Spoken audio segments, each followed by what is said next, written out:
What's going on, everybody? It's your boy Salman in the building. Getting shit set up. Y'all already know what it is, man. It's your boy Sal in the building. Today is episode number 200. Crazy ass shit, man. 200 episodes. I can't believe that. Let people slowly come into the chat room. See people slowly coming into the chat room. What's going on, guys? Yeah.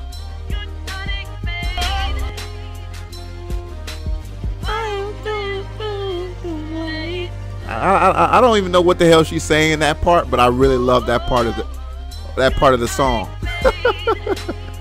I love that part of the song, man. Shout out Dan J, Donzel Essex, Bill Betts, Quantavious Lanier, Robert Paradis, P Bank, Cartoon Flow. Shout out to everybody. Roderick Gray, what's going on, bro? Yes, indeed, man. Life is good, P Bank. This is episode number 200, man. This is 200 episodes for me, man. This is crazy. So, you know, with every episode being at least almost 2 hours, so you're talking about almost 400, you know, probably actually maybe closer to 500 to 600 hours of penny stock information out there that we've put out there collectively, because many of you guys in here right now have been there from the beginning. So shout out to you guys for, you know, riding with me and you know, enjoying this as much as I do. What's going on, Mr. JRH? Yes, indeed, man. Let me go ahead and get my equity feed up. Again, the show has always been sponsored by Equity Feed. Get 2 weeks free. No credit card required. EquityFeed.com. Appreciate that, Robert. Adam Board, appreciate that, man. Yes, indeed. So let's go ahead and get the show started. Let's go ahead and get the show started with. So we got a lot of things to discuss today. Tomorrow we get the job claim numbers. We'll see if the economy is still rocking and rolling. We get the job claim numbers tomorrow. We'll see how many people have gone and applied to many of the different government service centers where you can go there and either apply for workers' comp, or I mean not workers' comp, but what's that shit that, you know, if you get laid off, you go and get, or you go there to get government services on like how to fix your resume and shit like that. And that data typically comes from those little service centers. That's where that data comes from. And a lot of it too is also kind of guessing and calling up certain private businesses who are willing to supply that information. All right. But we know that, you know, a large segment of the population has just basically dropped out, right? Because for every job out there that somebody got, you know, paying 50, 60K, there are a lot of other people who are unfortunately working a lot of MIC jobs. We got a lot of people out here working under the table. We got a lot of people who've decided, like, man, fuck it, I can't get a job, you know, just fuck it. I just give up. And they live with family and friends, you know, and go get certified in something, or, you know, until, you know, shit gets better. Today we had Amazon pull back pretty strongly. It actually ended up recovering. If you guys didn't see that tweet earlier this morning by Donald Trump, he basically blamed Amazon for what's going on in retail right now. He basically blamed Amazon for what's going on in retail right now, and the stock shitted out itself. He said those words before the bell, and, you know, pre-market, the stock started selling off itself. It was definitely the dip buy of the day on Amazon as that got oversold. And as you can see here, the options went crazy after then as the market bell opened up. And that was really the play of the day before that cooled down. 646, you can call me back. I believe that was you, Ken. I just missed you. All right, just missed you. But Amazon's going to continue to keep rocking and rolling. We had a really great day for small caps today. We had a few earnings winners. The best stock on the market, well, just behind Lenu. FNG, by the way, was an earnings winner. We'll talk about that in just a second. Beautiful looking chart. 646. I believe this is Ken. Hey, good evening from beautiful, muggy New York. Yes, Ken, how are you? I'm good. I want to write down the business. I was really impressed with DIGAF, that Bitcoin stock I mentioned 2 nights ago. Yeah. Last night, 16 million shares in the float. Bitcoin recovered today, and as of 9 p.m. tonight, I think we're near a new high in Bitcoin, $4,400. It's absolutely insane what's going on in Bitcoin right now. I think we're at 3,500. We're getting to 4,000. That's what I meant, right. Yeah, we're getting to 4,000, and it's just, this is insane, man. I mean, I don't know where this is going. I don't know why everybody is so excited about this. I mean, I understand if you know, the federal government started saying, hey, you can come downtown and we'll take Bitcoin for your, I don't know, for your fees or fines, or you pay your back taxes on it. I mean, what's driving this excitement, bro? Someone tweeted that one of the right-wing leaders, they banned him from, they suspended his PayPal account. There was a tweet by Leanna Pips this evening. Uh-huh. I mean, what's driving it is, what I heard one of the podcasts is that people in countries like China and other countries worried about their currencies, so they buy Bitcoin up because they're worried that, maybe not China, but some of these third world countries are worried their currencies are going to become worthless. Yeah. So they buy Bitcoin. I mean, it sounds interesting. Yeah. Wow. Okay. But it's interesting. I mean, that one specific stock, the DIGAF, it moved really well versus the others in the group today, like the BTCS, the BTFC, and the GAHC. Yeah, this one seems to be, this one definitely seems to be the one people really like. I mean, I'm looking at the day chart now.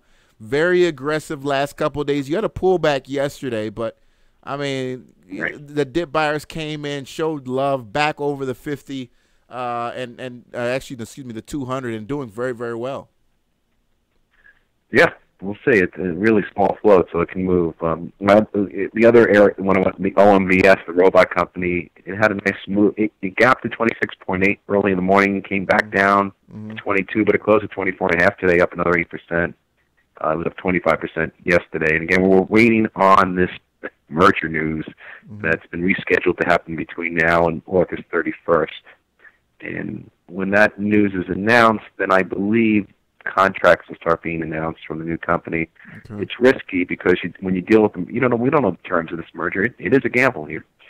Yeah. Now this is and Ken, this is described as like some kind of robotics company. Is that correct? Right, robots. Yeah, there have been tweets from Verizon, people in Verizon, because I think Verizon has a relationship with RAD, the company that OMVS is going to merge into, and artificial intelligence, robotics is the next big trend. Microsoft has been saying they're going to be throwing a lot of money into this trend, so it's interesting. Okay. Cool. It's a penny stock, and like I said, I just want to emphasize the risk here, but I have a decent position here. And I mean, you look at the chart, it looks half decent, doesn't it? Yeah, not bad. Definitely a great swing for somebody. Not too hot, actually, and it's pretty good that you got that reset of the chart here with the pullback a couple of days ago at the beginning of the week. Right. But last couple of days, man, looking really nice. It is. And the last one, the AMFE, that's getting a little concerning now. The MACD's gone negative. It closed at 17. It's right on the 21-day moving average. I like to look at the 8 and 21-day moving averages. And, I'm getting a little bit concerned here. Yeah. This one is looking a little. I put the 8 on. Yeah, this one's definitely broke below the 8 now with the last 2 days of movement. This is tough, man, because this could be the beginning of the end. I mean, you got that 16-cent support from almost a week and a half ago that could save you and possibly be a bounce. Otherwise, if that falls, I mean, you're looking all the way back to probably 10 cents as a saving level. All right. Yeah. And that's it. Any questions you have for me? Other than that, no. Ken, I appreciate the conversation as always. All right. Enjoy the show. Take care. Thank you. Shout out to Ken, AMFE, the Bitcoin play, and, you know, this one. Not bad. 3 good stocks. Thank you, Hickemizer. 200 episodes. 200 episodes. Definitely happy to be up. You know, it's crazy. I feel like I just started the show a couple of days ago, and it's already been, you know, a year. It's already been a year. Crazy stuff. GRUB, somebody had wanted us to look at Grubhub, $54 stock. Definitely, you know, not something I would typically trade, but I'm more than happy to take a look at it for you. Again, I don't know anything about the underlying business. Obviously, Grubhub, if I'm correct, it's like a mobile food delivery thing, right? Where businesses sign up to be on the site, and you know, they go there, you choose what kind of foods you want, and you know, Grubhub basically makes money per transaction, as well as the fees that restaurants pay them to be listed on the app, if I'm correct. So far, you know, it's got a decent trend to it. You've had some, you know, some periods of selling, but it's been a nice little swing trade for somebody. Not too bad there. Looks pretty good. I don't see anything wrong with it. Above the 50 moving average, looking really nice there.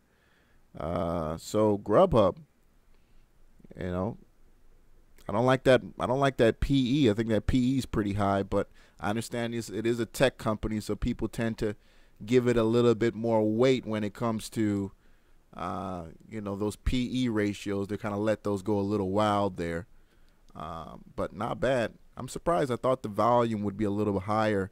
Low day today, so the average is about 3 million. 3 million. Excuse me, 3 million shares though. But slow day for Grubhub. SII, let's take a look at that. What's going on, Donald Hawkins? Let's get back to the daily. Here's the weekly. SII, Sprott Investment Management. Is that? No, hold on. Is that what you're talking about? SII? Strategic Internet? All right, that's a bullshit company, man. Cristiano, that's a bullshit company, man. OXI is the new DCTH. Let's take a look at that. You know what? You actually might be right. We brought up OXIS on Monday. We brought it up on Monday. I wasn't here yesterday. We brought it up on Monday. And I'm actually kind of surprised. This is you know, it pulled back today. This might be an opportunity for somebody. We'll see what it does tomorrow, but you know, that stock really woke up. I mean, it went from, you know, 2 cents a share to 9 cents, so you're already up almost 400% on the stock over the last month and a half. So it's being pushed somewhere. Still pretty hot though. I mean, you're at 86 on the RSI, but we know. For these pumps, it just can sometimes keep going.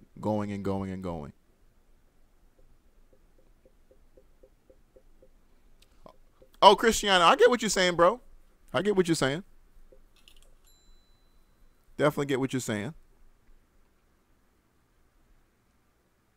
Jim Cramer likes Grub and Yelp. Man, Jim Cramer, there's some websites that follow him, dude. That guy's lost people so much money, man. I mean, they're people who've lost fortunes, you know, following that guy. Maybe not fortunes, but fortunes to them. You know what I'm saying? You know, if there's one guy you shouldn't be following, is Jim Cramer. I mean, that you know, I swear sometimes I think he's just guessing up there. And I've always felt like he's got, not the fact that his charitable trust, quote unquote charitable, you know, he puts their plays out a lot, because I notice he does put their plays out a lot. DFSH, I don't know too much about this one, man. I see it is a defense play, but Quantavious, I don't know too much about it, man. MARA, Marathon Patent. Marathon Patent. All right, so definitely heavily oversold. Very ugly looking chart on this one. If you're playing this, you know, I'm obviously you're trying to see if you can go higher on that one. You got a lot of support here, man. I mean, you got a lot of support here at these levels. You're gonna have to be patient with it.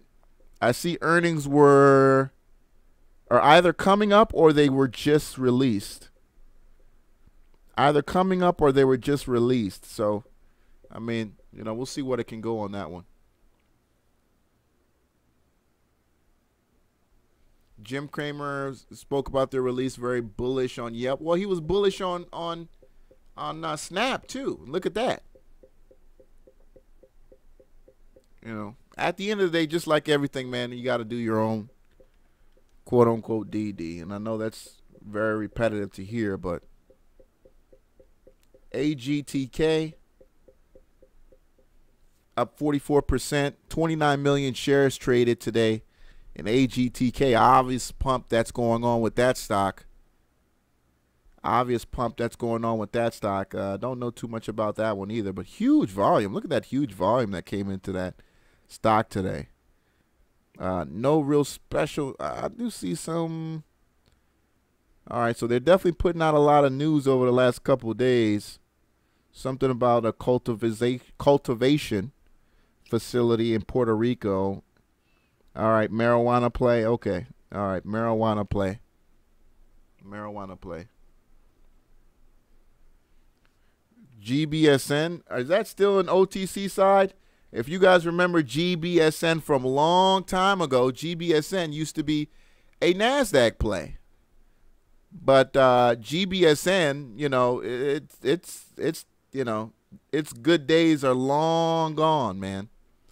Long gone. And I don't even like GBSN even on the OTC side. At this point, I think they're just selling shares to make money. That's exactly what I think about GBSN right there. You know, I know a lot of guys who've lost money in that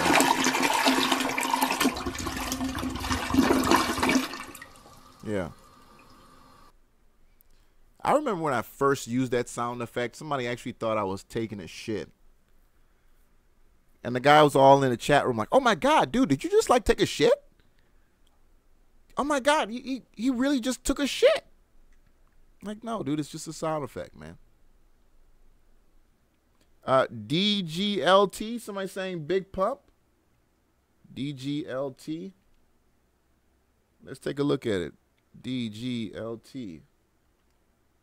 Diligent Money Group. Yeah, it looks like it got halted today, though, man. It got halted today. DGLT got halted. 7DJ6. I didn't see your tweet, though. Maybe I got, you know, I do get a lot of that. DGLT, yeah, it looks like it got halted, man. Huge numbers on that, though. Up almost 400%.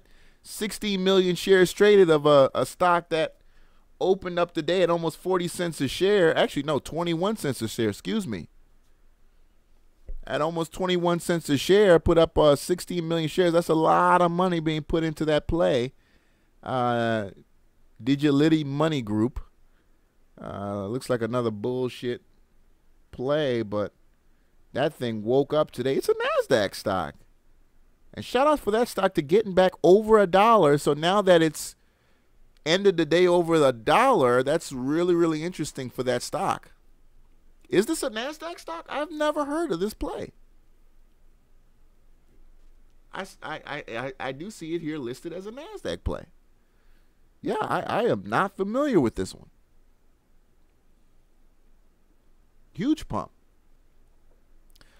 Dan J, my thoughts on gold. If you watched the episode on Monday, I was really excited about gold going back to 120 where I would be in the money. I still got my puts out there on gold from 122, but our, you know, fake commander-in-chief here, you know, every fucking week is something different. And now the market is rattled and people are buying gold again. All right, because what's going on right now is that they're saying that he's basically lost all political capital for the rest of the year. So basically, you're not going to get a tax plan. They're talking about infrastructure, but he may not have the political capital for that. He may not have the political capital for anything, for the rest of this year at least.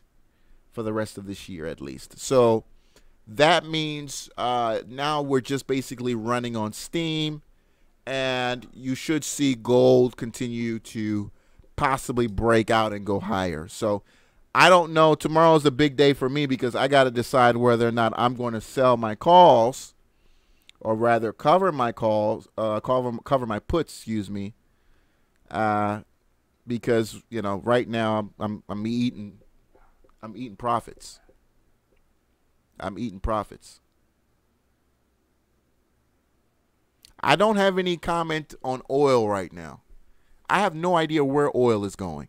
The oil is just one of those things where it's just, nobody can tell, Nobody can really, it's just, I looked at the oil chart. Matter of fact, let's take a look. This is gold, by the way. As you can see here, gold broke out higher last week due to Korea situation, right? Was falling back. We were going to break below 120, probably come all the way back to 115. But with the bullshit that just happened, the manufacturing council, another council breaking up, that's two of the president's very important councils that he gets data from, and very, good information from these leaders. They're stepping away from his side. So, that's instability that the market doesn't like. Let's look at oil real quick before we get back into the pennies. As you can see here, here's oil. Looks like it's heading back to 9 in the short term. But as we can see here, where we're developing lower highs here. And yeah, that's oil for you. That's oil for you. And as you can see here, those peaks have been really solid opportunities for someone to buy some puts in. Let's look at the weekly and see if we can see on the weekly. Every bar is 1 week. So as you can see here, yeah, we're definitely heading lower now on USO as we work our way back to the lower 9s.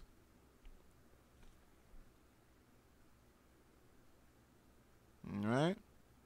OWCP back to the dead, or back from the dead. OWCP, let's look at OWCP. I'm staying on the weekly chart because I want to see how real this is. Obviously, today's move on OWCP makes that bar a little bit bigger than we'll see what it ends up with. But it looks like it's had so far a pretty good week, beginning of the week here. Let's go back to the daily chart and see how real this is. Okay. Yeah, we had 2 days in a row of some solid buying in OWCP.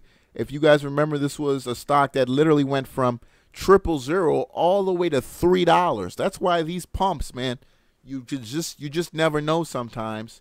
OWCP 000 stock went all the way to $3 and basically dumped like a motherfucker. This thing just shitted on people over the course of about 3 days.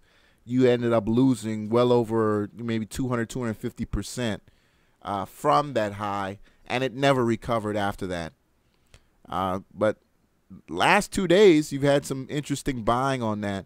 Only time can tell if it's real, but that's the highest point in that RSI, and it's been in some time here. In some time. So interesting. Interesting. Let's look at RBNW, OTC play.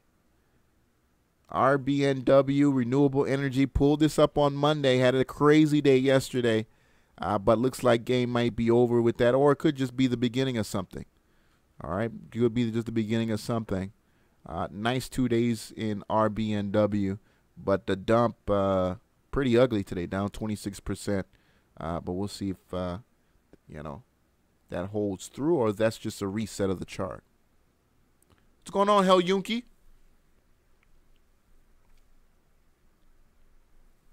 Yeah. both nice plays. Both nice plays. RBNW kind of risky here with that 26% sell-off. That's pretty aggressive. But, you know, we've seen a lot of stocks recover from you know, 2-day runs, huge sell-off, and all of a sudden you got dip buyers who see the advantage of that big discount. Going back to what we started the show with, I wanted to talk about FENG. Was anybody a part of that today? Beautiful. Look at this chart, man. Beautiful, beautiful chart. Couldn't see it coming the day before. You had to play it intraday. Let's look at the 5-minute chart. And, I mean, this is just beautiful. I mean, this is absolutely beautiful. On the 5-minute, this is probably what I would have done. Didn't play the stock myself.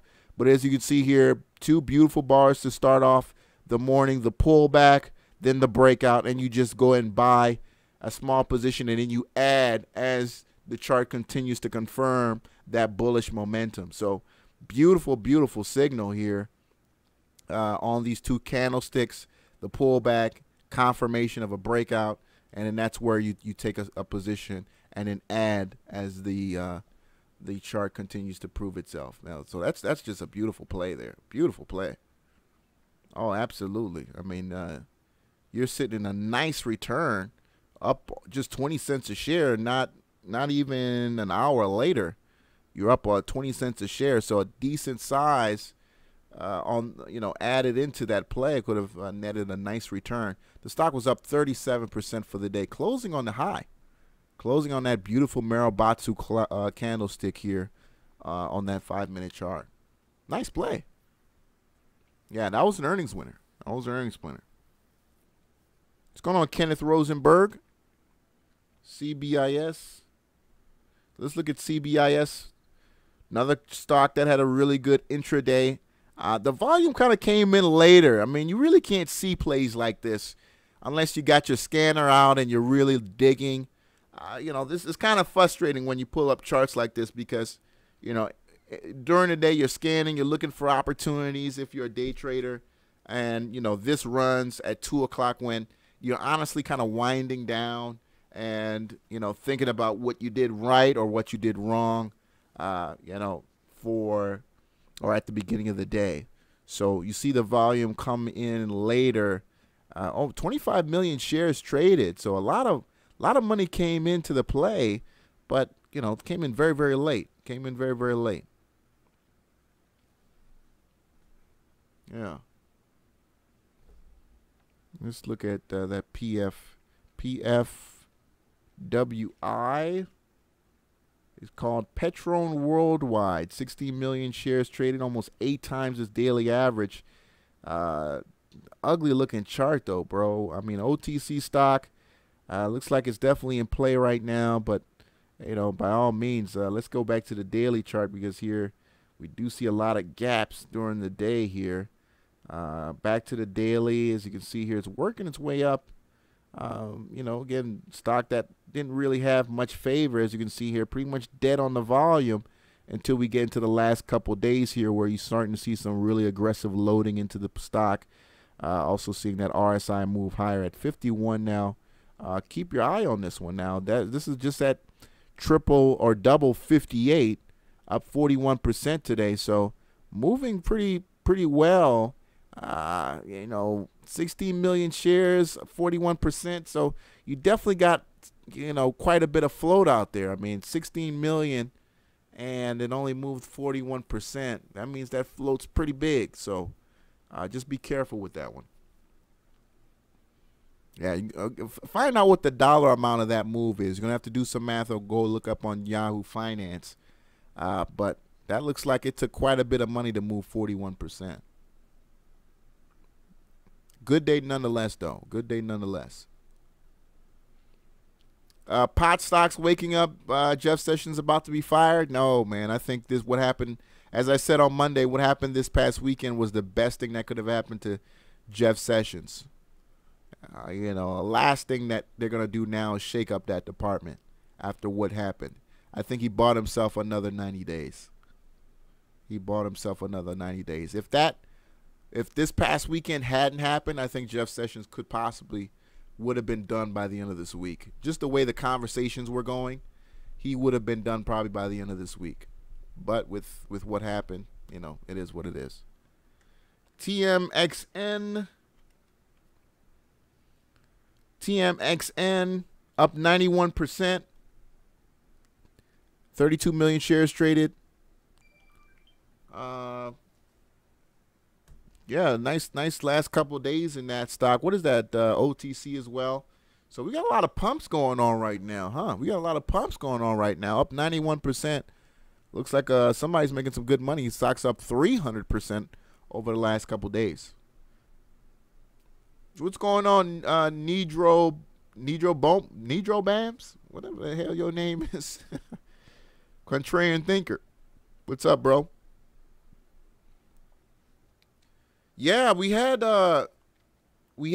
I don't know if it was Ken or somebody called up the show yesterday, or excuse me, Tuesday, and brought up Monday and brought up Seago.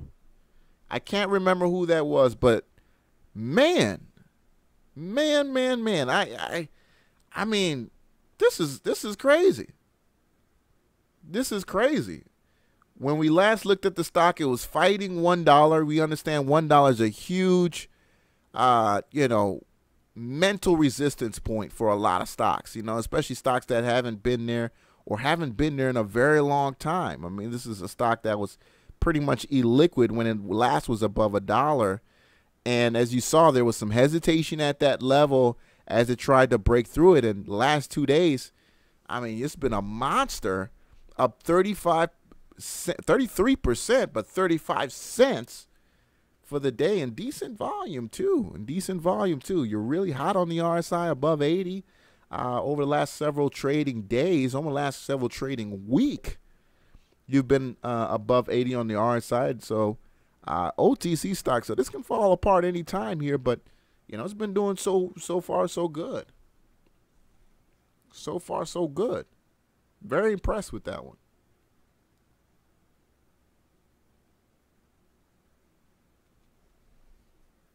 Yeah, look at these guys talking French in here. He's in Montreal. Okay, yeah, hell, Yuki. I didn't know you were in Montreal. Cool, man. I understand that. Okay, cool. Everything's going good, Cristiano. TRKK.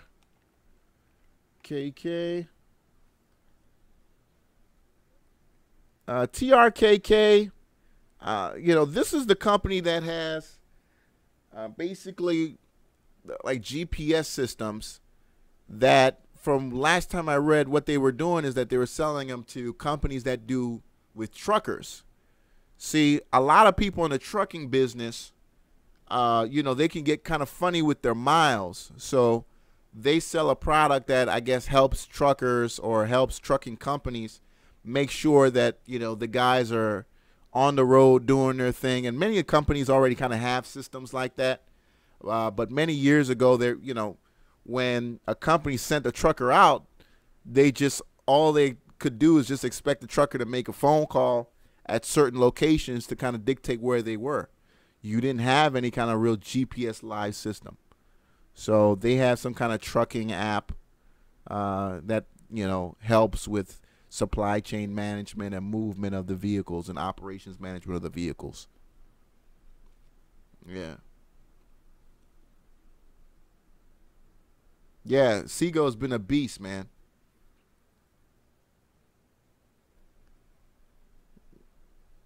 Yeah. I got a lot of people from Canada in here, man. Shout out to Montreal. Yeah. Speaking of that, let me look at some OTC. Any interesting news here?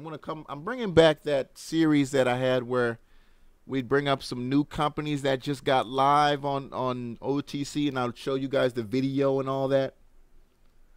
I used to do that a lot, or I did that on the regular, and then, you know, people were like, we don't give a fuck about these companies, so I stopped doing it.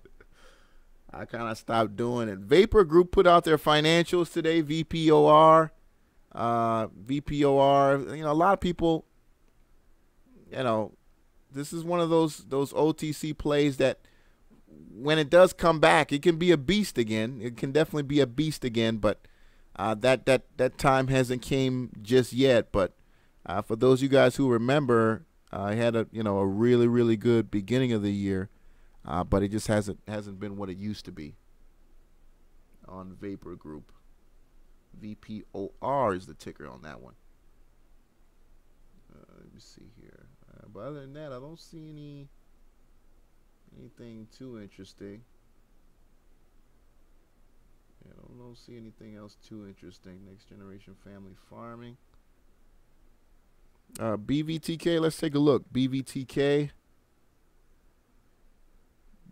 Bravotech Solutions. 00 stock, up 5% today. They label themselves as a software company. Again, I don't know too much about this one. BVTK. Should have asked Ken about this one because I think Ken's on top of this one as well.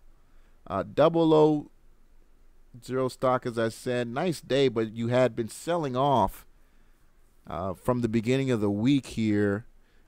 Also last week, toward the end of last week as well, you were selling off pretty aggressively before catching itself there with today's move.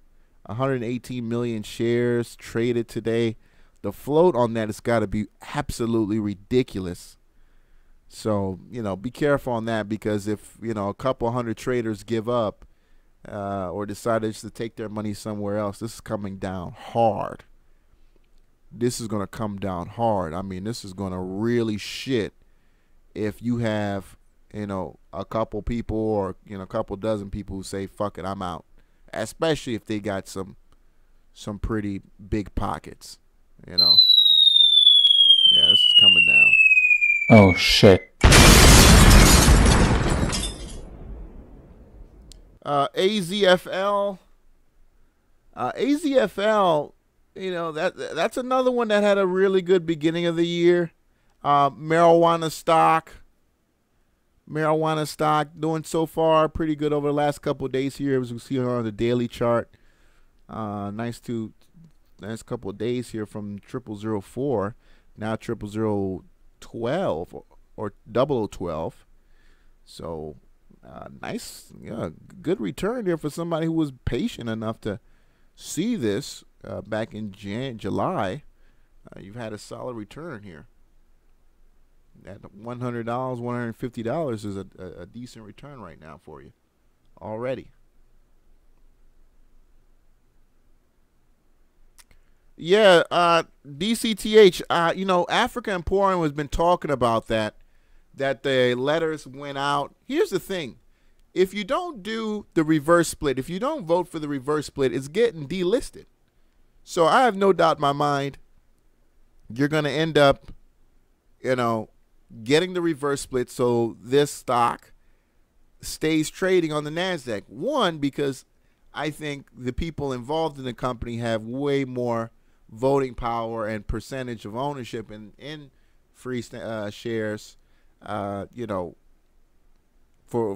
them to win, So I have no doubt this will probably reverse split.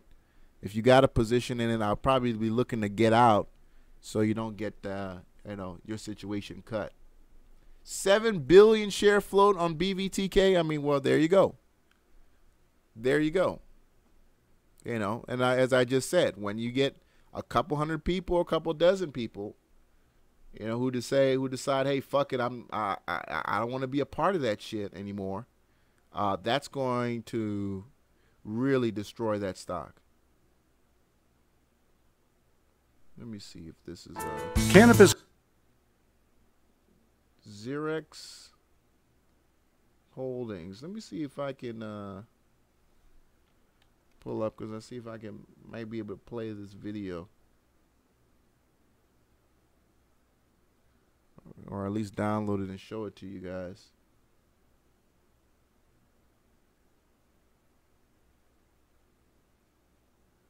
But I'm not seeing it to download.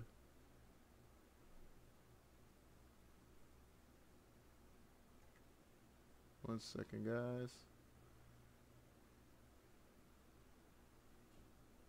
Nope. Never mind. Hold on. Next generation farmer. Let's see here. Xerox.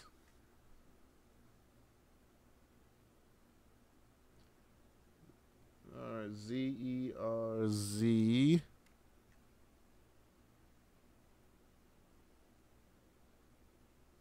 All right. So it's probably just another new pump trying to get their bullshit out.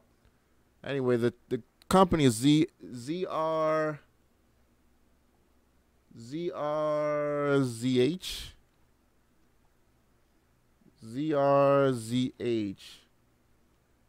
ZRZH up 19%. Something about smart cannabis. What the how can you have smart cannabis? Like what? I mean, does the plant have a chip built into the shit? I've never heard of it. Smart cannabis. Okay. All right, you're going to have to read about it. What's good, Brandon? Stock God, what's up? Let's take a look at OTTV. OTTV. All right, so still hanging on for dear life there. 0036. You know, they actually have a real product, man. They have a real product. You know, a real system, you know, real company behind that ticker. So, you know, it should be doing a little bit better. I just wish they would actually put out information on how many people are signing up. You know, that's one thing I can't get enough, you know, people to go and say, hey, tell us how many people are actually enrolling in your service.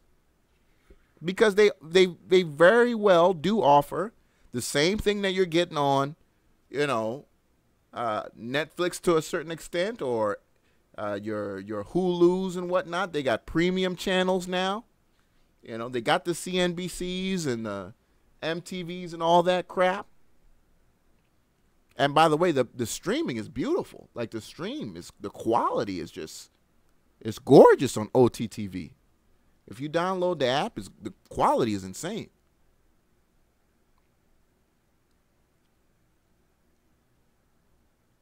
Yeah. CROX. Crocs. Are Crocs hot again? I mean, I know Crocs were big, like, you know, and I want to say like 08, 09. I mean, but people don't really fuck with Crocs anymore, right? I don't remember people fucking with Crocs anymore. And I don't know if this year are girls going to do Uggs again. I don't know if girls are going to do Uggs because, you know, girls, they just, you know, they play follow the leader. They, you know, nobody comes with anything new when it comes to women stuff. They just, one girl does it and then everyone else started doing it. Especially when it came to those little, you know, Roman gladiator shoes. Oh, God. It wasn't as bad this summer, but, I mean, especially previous years. Those little Roman gladiator shoes they used to wear all the fucking time. And some of them got so long it'll go up to their fucking knees and shit. God, man. That irritated the fuck out of me, man. You know, because it wouldn't just be like the young girls. You still see girls who are like, you know, 27, 28, 30 wearing that shit. HBM, Hud Bay Minerals, $8. 13% gain today on that move. What was the reason for that move? I see the earnings was a couple days ago, almost 2 weeks ago now, but huge 13% move today. But I don't see any news justifying that move. But HBM, Hud Bay Minerals, copper ore and mining company. You know, look, if we do see a situation where we have, you know, what's the word for it? Lame duck Congress, where nothing's getting passed and everybody's just kind of talking and, you know, smoking shit, then companies like this are going to start going up as the values of the underlying commodities that these, you know, mining companies are based on start rising in value. You know, people start buying gold, the gold miners will start going up. other commodities like silver and all the other ones that kind of move a little bit slower, they'll start going up in value too. You know, but that 13% move, I don't know what that was about today. Solid volume, by the way, too, in this one. 1.8 is the average. Got a lot of volatility in this one, too, man. This is the daily chart. I like the volatility in that play. Look at that. Yeah. What's going on, Jeff, there? APDN. Let's take a look at it. APDN. Somebody said Jesus shoes. Yeah, Jesus shoe. Yeah, Jesus shoes. Roman gladiators. You know, just horrible, man. You know, and I know some guys who love feet, so they love that whole Roman gladiator. And I can't stand feet. I can't. I just, you know, especially when you know, and you have some women who just think their feet are like the shit. Like, I don't want to see your fucking feet. Get that shit out of here, man. I don't give a fuck about how pretty your feet is. You know? That's why I'll tell a girl when I'm hitting it from the back, put your socks on, because I don't even want to see the soles of your feet. You know? Put your socks on. Applied DNA Sciences, APDN. Nice move over the last month and a half. 11% gain today. 11% gain today. Nice move. Last couple of days here. This chart's been beat up too. So what's turning around this company here? What do we have happen in June? Let me go back through the news. What's turning that around? We have maybe a buy target or something like that. I'm going through the news in June. American Business Award. Applied DNA receives initial order for Tag Cotton for 25 million pounds of cotton. What is this, a cotton company? Has completed initial work order for funded a contract with Lily of the Desert, U.S.-based producer of aloe vera products. All right, yeah, I'm going to have to find out what kind of company this is. It looks like they make a whole lot of different kind of shit. But that's been a solid turnaround. Look at that, man. From, I mean, we're looking at lows here of 95 cents to 205. So you're up 100% in about a month and a half in the stock on APDN, and still looking to break out here towards the future here. Let's see here where we are here. Let me see at that line. So you're very well breaking out of a very interesting range, multiple month range here in APDN. So you're hot on the chart, though. I mean, you're about 72 on the RSI, but if we look at seeing, spread it out a little bit longer here. Let's go to the weekly. All right, so you've been beat up for quite a while when you look at the weekly chart, and it's just worked its way back, man. It's just worked its way back. Kind of missed the breakout here, as you saw that, you know, the previous wall was kind of resistance, but you finally broke out and looking to break out of that 207 wall. You're actually above it because you hit 208 today before coming back down. Interesting. Nice move. Relative 9696, you said you like feet. Man, I can't stand feet, bro. Not to go back to that. I'm just saying, man. I mean, keep your damn socks on. You know?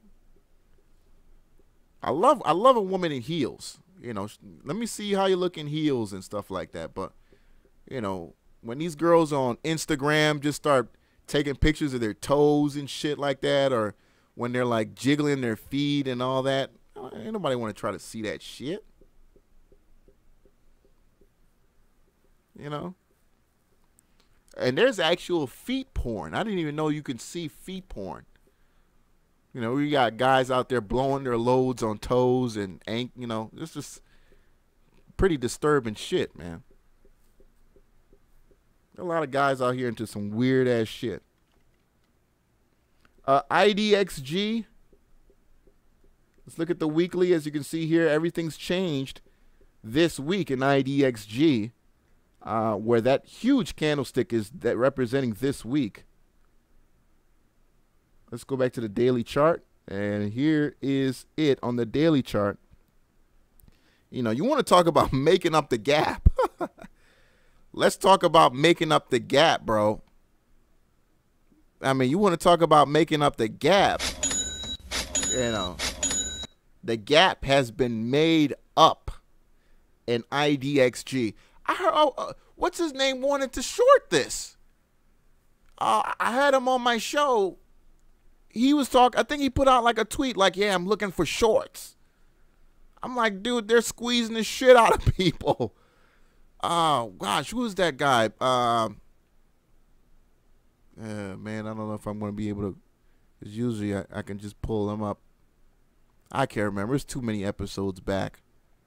The guy who makes like $15,000 a day. I forgot. And he puts out like a win-loss every day. He makes at least like sometimes between $6,000 to $15,000 a day. I mean, it's ridiculous. I forgot the guy's name.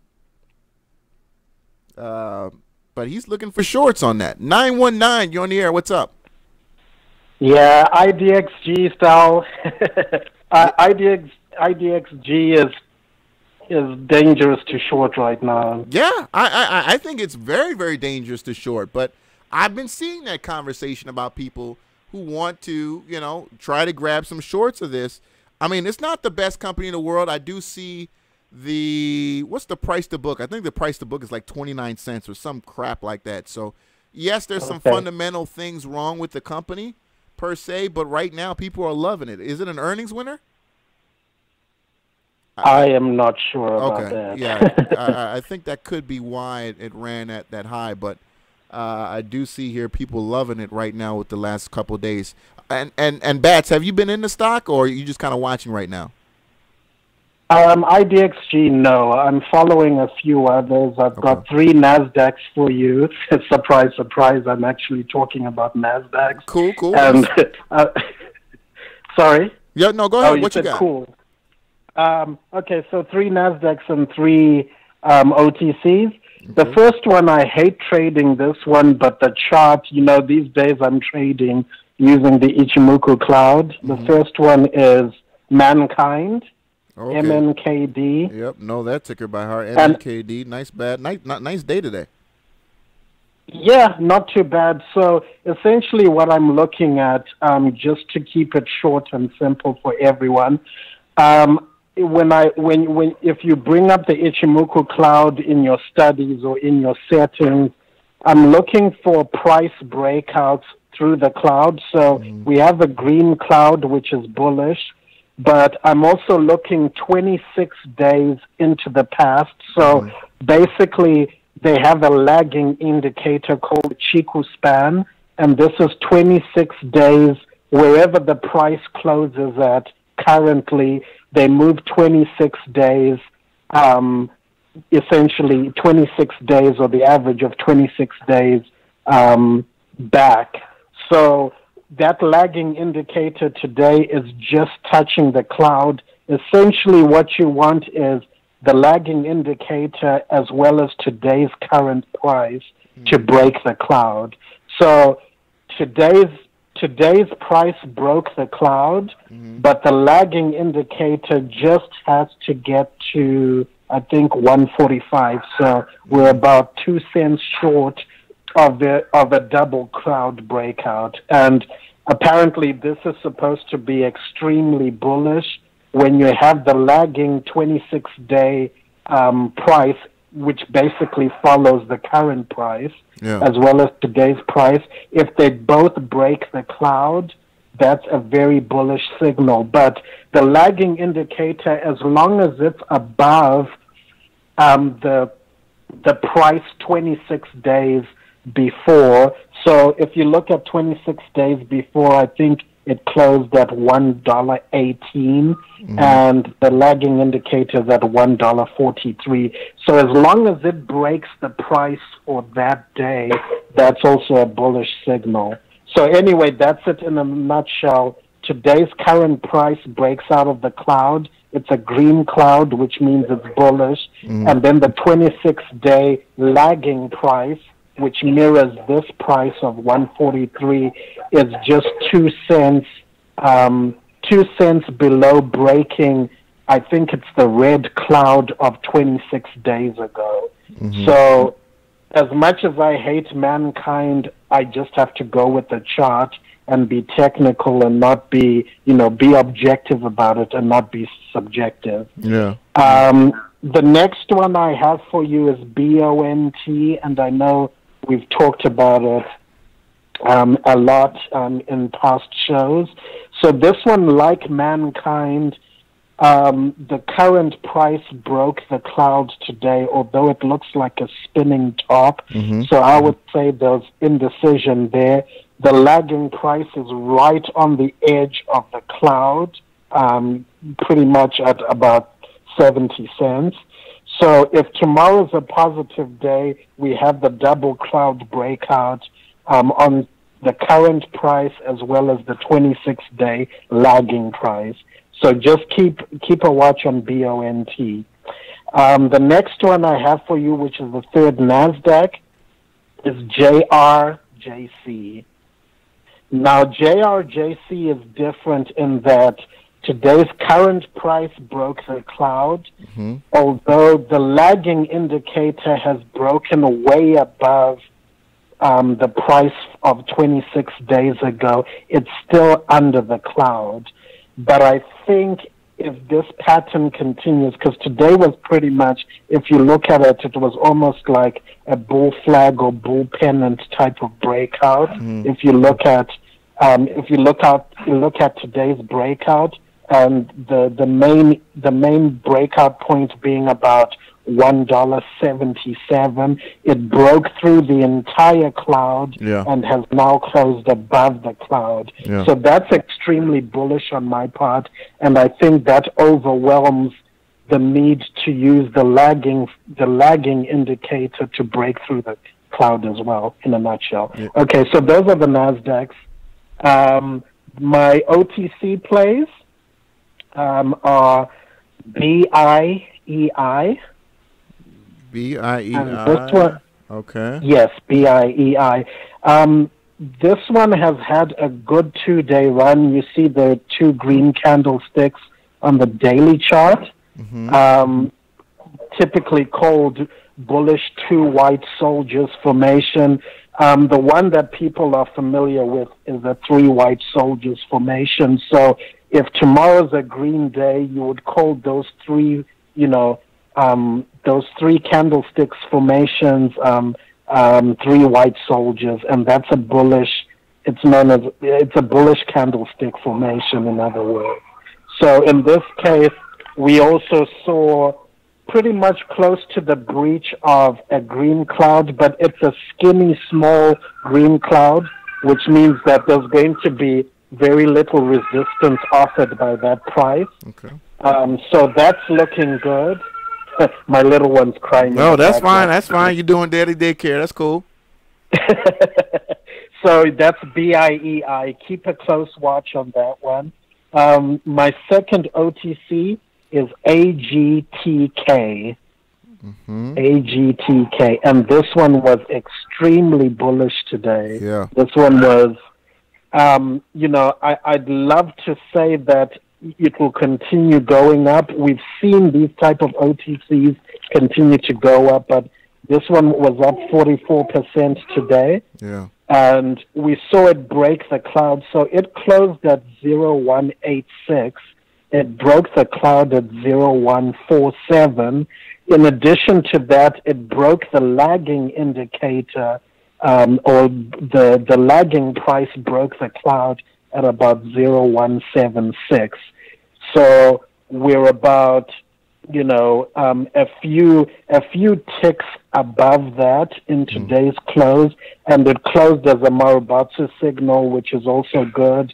The top candle where it closed has no upper wick or upper shadow, so that's also good. And the volume spike was tremendous. We're talking about Yesterday's volume was 7 million. Yeah. Today's volume 29 million. Yeah. So that's my second one, AGTK. And the last one is the one that I mentioned that you talked about, which is PFWI. Now, this one is a low RSI type of breakout of play. In terms of the chart, yeah, this one is way beat up. Yeah, it was way beat up. In terms of the cloud, it's actually considered a weak bullish signal in a bearish region because above it is a red cloud. That means it's bearish if it's a red cloud. But what it did is it breached essentially the two moving averages, the 9-day moving average and the 26-day moving average. It breached that with a very high volume. I think I'm already up a few percentage points because I got in at 0050, somewhere between that. And we see a huge volume spike, 5.5 million to today 16.2 million. I think out of all your plays, this one has like maybe the most likely to continue based on the indicators. Absolutely, and that's what I was looking at. If you look at the risk to the downside, it's minimal, but the risk to the upside is huge. So if tomorrow's play continues, the volume today, we're looking at, I think, an 18 or 19 relative volume for today, which for OTCs, we've seen much bigger than that. You can get relative volumes of 100 or even 200. But just coming from a low RSI condition at about 37, it's now at about 52, 53, and it's pretty much near the bottom where the upside can be as much as tenfold of where it's at right now at it's at 0058. Potentially, if it goes as high as, before, you could see prices of 0.5. So maybe 10 times that.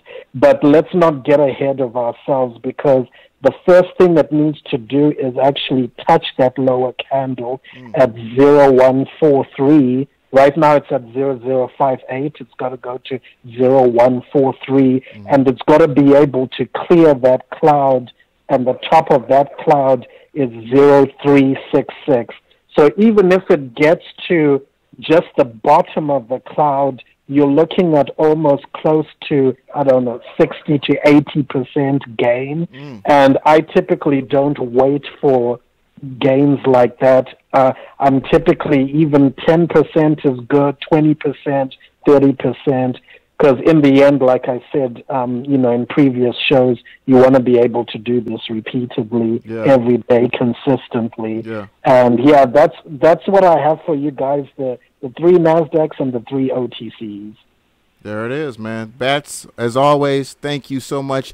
And Bats, I wanted to ask you, maybe we can have a show where we can talk specifically about that indicator. I mean, sure. Looking at it is pretty complicated, and it would just be really good if we had an episode where you just kind of walk through it, and then I can post up, even on the old channel for everybody to be able to come back and be able to learn how to use this, the indicator correctly. Okay, sure, and I'll keep it as simple as possible, but in a nutshell, there's 6 parts to this indicator. You've got, like I said, the 2 moving averages, essentially the 9 and 26 moving averages. So you can use those as crossovers in the same way like the 4 exponential crossing the 8 exponential, or even the 50-day moving average crossing the 200-day moving average. So you can use that same crossover. It's called the TK crossover. So those 2 lines make up, like I said, the moving averages, but they're kind of not quite moving averages. The next 2 lines actually make up the cloud, and we can talk about that further. the top of the cloud, the line of the top of the cloud, and the line of the bottom of the cloud. So that's 4 I've already talked about. And I already mentioned the 26-day price lagging, the lagging kind of like a moving average based on where it closed today, 26 days behind today. Yeah. So that's number 5. And then the cloud itself within the cloud, that's the 6th component. Yeah. So it's not too hard if you think of it as 6 components. The 2 moving averages, one short-term, one long-term, the short-term being 9, the long-term being 26. Yeah. The 2 lines that make the top of the cloud and the bottom of the cloud, the 26-day lagging price kind of moving average, 26 days behind the current closing price. Yeah, I don't want to give out the game today. I don't want to give you like sorry. The game today. No, because I want us to come back, and we can have an episode where we'll break it all down and put it out there so I can get people out there like, hey, we're gonna explain Ichimoku Cloud today. So okay, sure. So call it a trailer. I just gave it. There we go. The long trailer. All right, that's the trailer. There it is, man. The Bats, thank you so much, Sal. Appreciate it, bro. I appreciate it. Okay, take care. Bye-bye. Yes, indeed, man. Bats, I think he's found his indicator.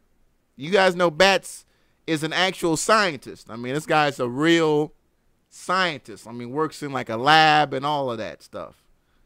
So, I see a renewed energy when he's talking about plays, man. Oh well, he's been able to figure out a way to use it accurately. It's accurate to him because he's figured out how to use it accurately. Okay, he's figured out a way to use it accurately. All right. So let me go ahead and drop this video on you guys. Let me see here. Where did I put it? I've been compensated $300 to show you guys this small clip. All right. I don't know anything about the stock. I don't own anything about the stock. Do your own research and your own DD. All right. Let me go ahead and play it. Which vodka is really best? Professional judges rated Pittsburgh's Blue Diamond vodka best of 17 vodkas in international competition. Double gold medal winner, Blue Diamond vodka. Stock market symbol VDKB. All right, that's it. That's it. I played it. All right. So let's get back to the tickers before we wrap up the show. What else is hot right now? What else is hot right now? Let me see. DT. I haven't heard of this ticker in a minute here. Let me get rid of that indicator. DTRM. DTRM, Determined Incorporated. DTRM up 15%. Up 15%. And that play, this was another stock that was heavily oversold and worked its way back above 30 on the RSI. DTRM.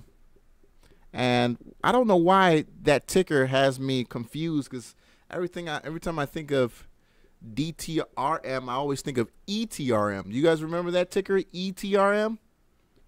That used to be, a big-time running play not too long ago, if you look up the ticker back in January. But, again, this is a stock that, unfortunately, things have gone so wrong. But I wanted to show you guys this. The stock is, as we can see here, greatly oversold, and today's action showed that it could be possible that selling may be over, at least for the short term, in ETRM, We're still above $1, so we don't have delisting risk. We're greatly oversold here at 13 on the RSI, as I explained.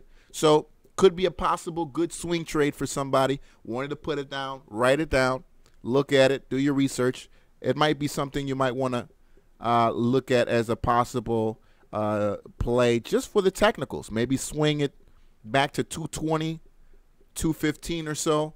I think that's a very good possibility. The volume could improve, but I think that oversold catalyst, that low RSI catalyst, could bring in the new money you need to ride this back higher. All right, so I wanted to put that out there. All right, let me pull up. I think we had some other really aggressive sell-offs here too. Thriller Ali saying too much buffering. I'm not seeing any buffering, bro.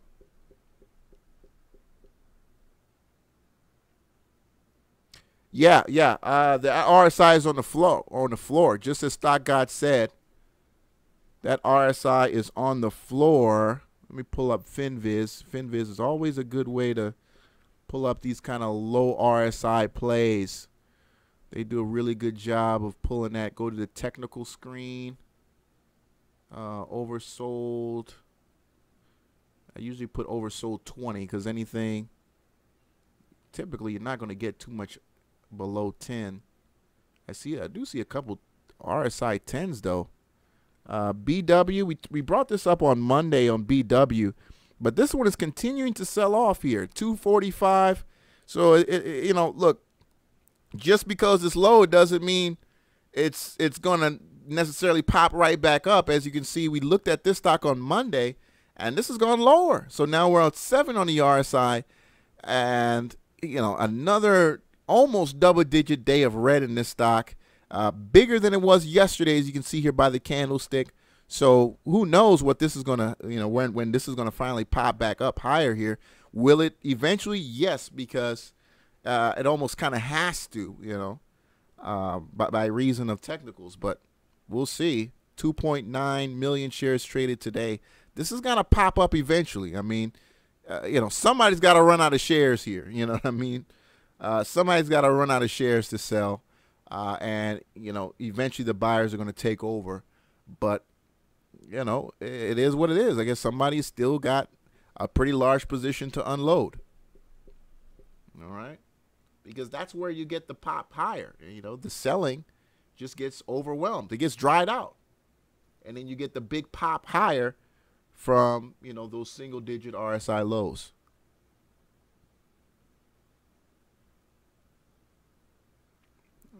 All right, Otis Johnson, CNXS. Just look at your play real quick there. That's that Mike Tyson Bitcoin, right? CNXS, that's that Mike Tyson Bitcoin.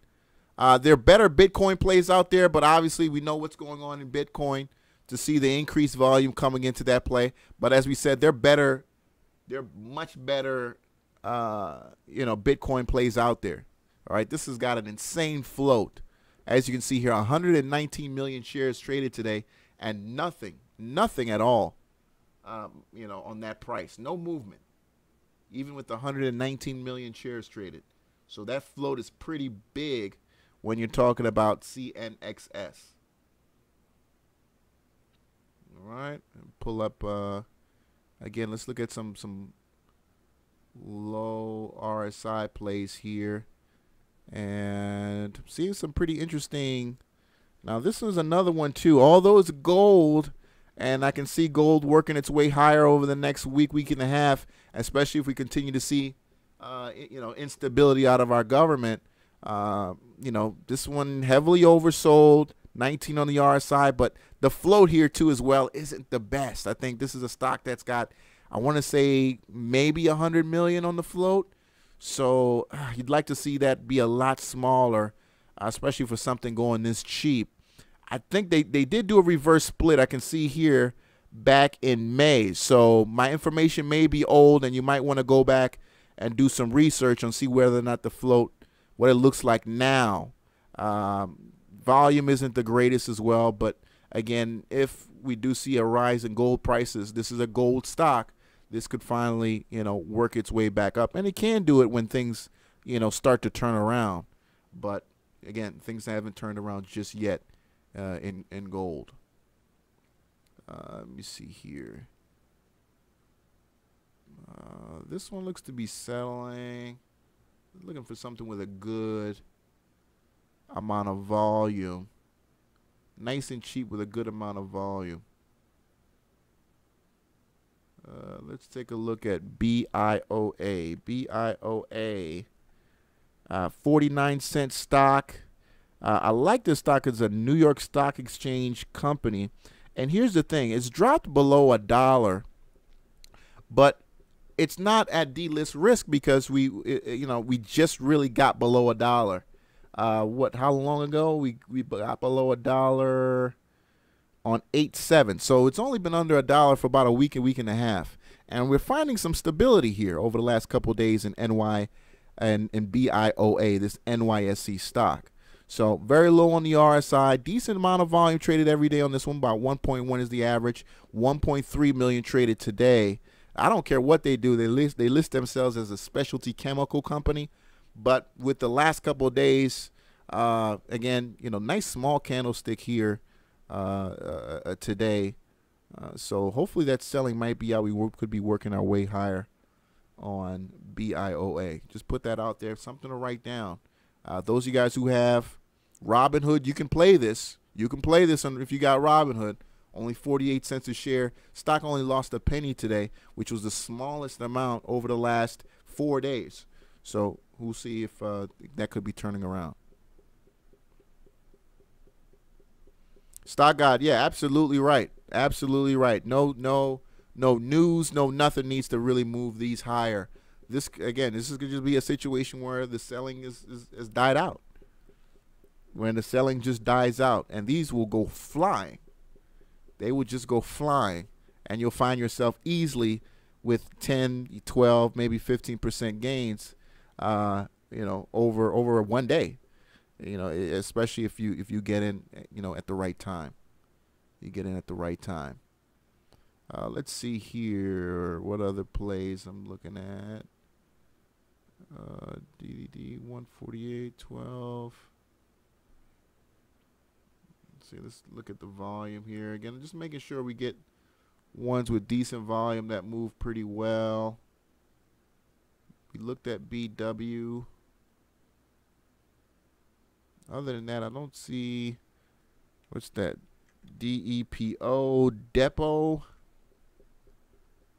Med Healthcare Company. Is this the company that actually makes the Depo shot?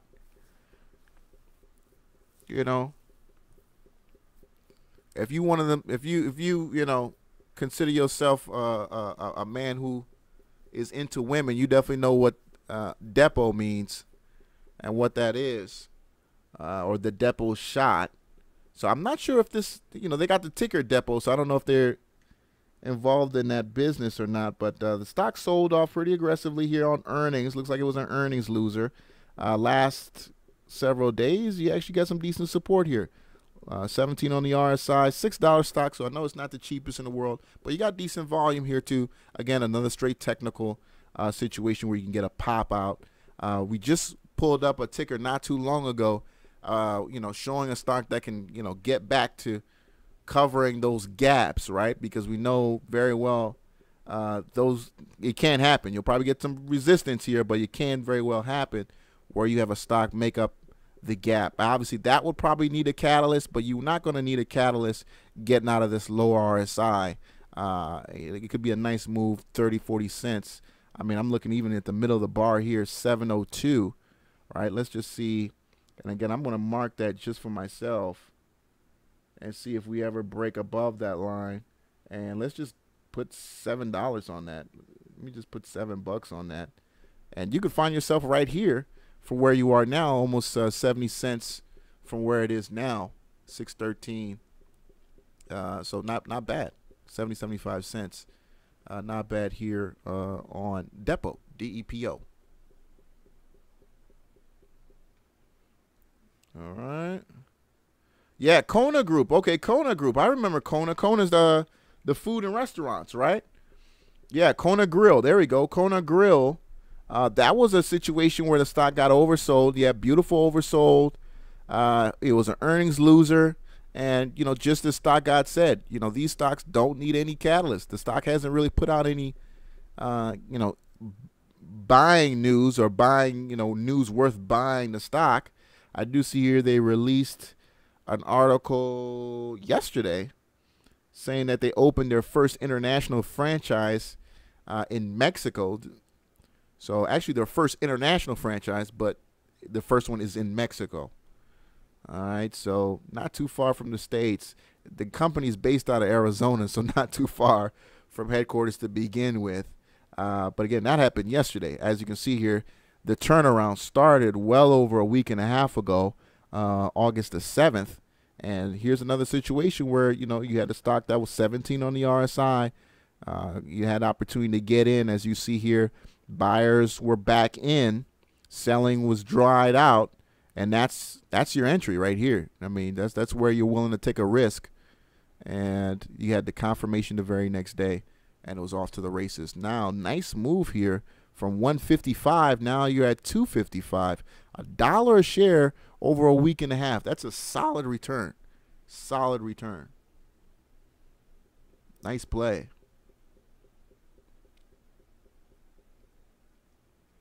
Let's look at MRNS. MRNS. Yeah, this is, man, you know, we talk about missed opportunities.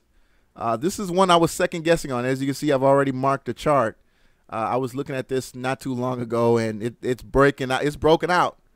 It's broken out. I figured, like, okay, if it breaks, you know, below 223, was that 223 I marked? Yeah, 223. We're coming back to test 177. Very next day we go green, and then we break out higher, and it just keeps running now. So, where are we at now? 299. We touched 325. So you actually got some people stuck up there today, but your high today was actually 325. Not bad for MRNS. And broke out of a previous high too. You got to go back there and really look.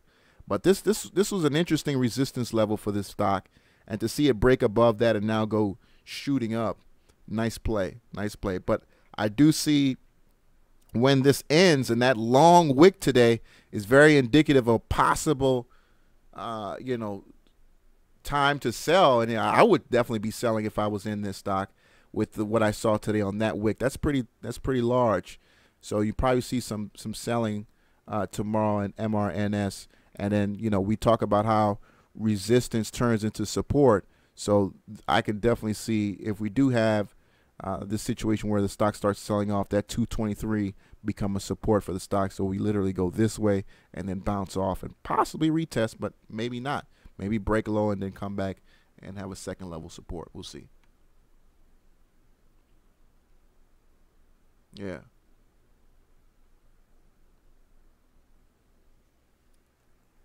Okay.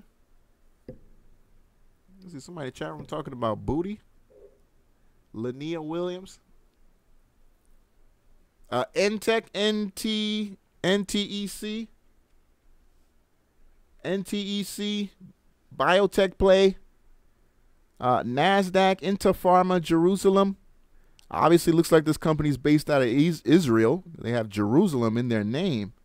Those of you guys who don't know, you know, Jerusalem, huge biotech nation there. I mean, they're big into pharmaceuticals, period. Especially generics, huge in the generic space. But I don't know, have we seen any real big drugs come out of Jerusalem? I know they have a lot of biotech companies, and they're big into biotech financing and whatnot, but I can't name of a drug per se that came out of Israel that's in the market today that I know of. I'm sure there's one or two out there, but any one that's off the top of my head, I don't know. But not NTEC. Here's the play. Here's the chart. Don't see anything too special here. I do see the fact that, you know, got an insane amount of volume today with that move. The average volume is only 23,000 shares traded of this thing. So relatively illiquid before today's move. You got a lot of day traders in here I'm sure it had to be with some news, right? Okay, yeah, I do see here now. Announces pricing, $50 million public offering. All right, so, yeah, that was the move there on Intech Pharma, Jerusalem. When looking at resistance point, what time frame do I look at? Preferably the daily chart. So every candlestick is 1 day. Obviously, you can do on the weekly or even monthlies when you're looking for turnaround situations or, confirmation of a long-term bullish pattern. But I prefer support and resistance on daily charts.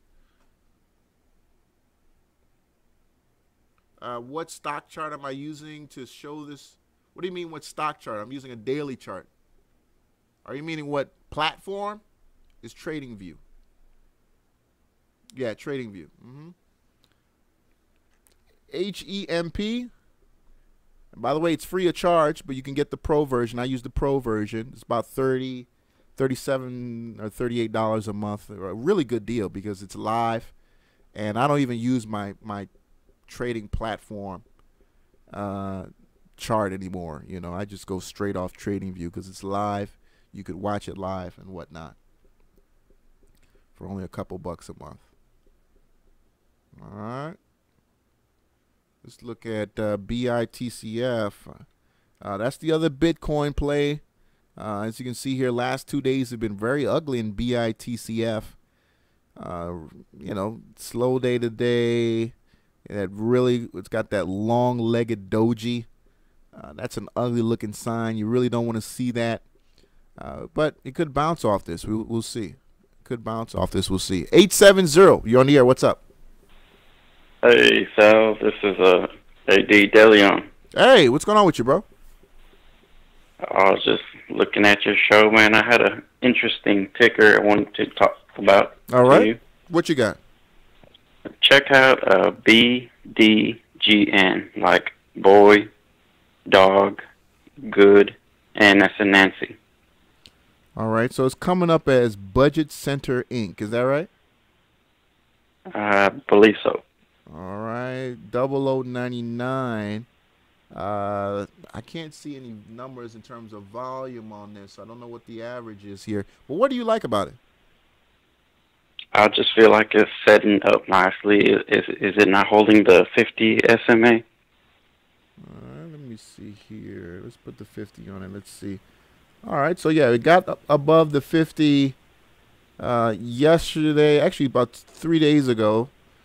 So Monday's action got it above the 50, and it's ridden very nicely there. I'd like to see some more volume on this one, though. Let me see if I can find some volume. I think. Yeah, I'd love to see. Like more volume. I mean, more volume came in it today, but I definitely would like to see a lot more people playing this. You're about to cross over the penny mark, so you're about to get back over a penny a share. So that's pretty good on this one. Budget Center Inc. What do they do? Did you look into what they do and stuff? I'm just curious. Yeah, I just kind of seen where they had just like started a company in Nevada or something like that. It's just like a new type of company. It looks like they're like a starter company. I'm not sure, but I just seen a lot of people talking about it.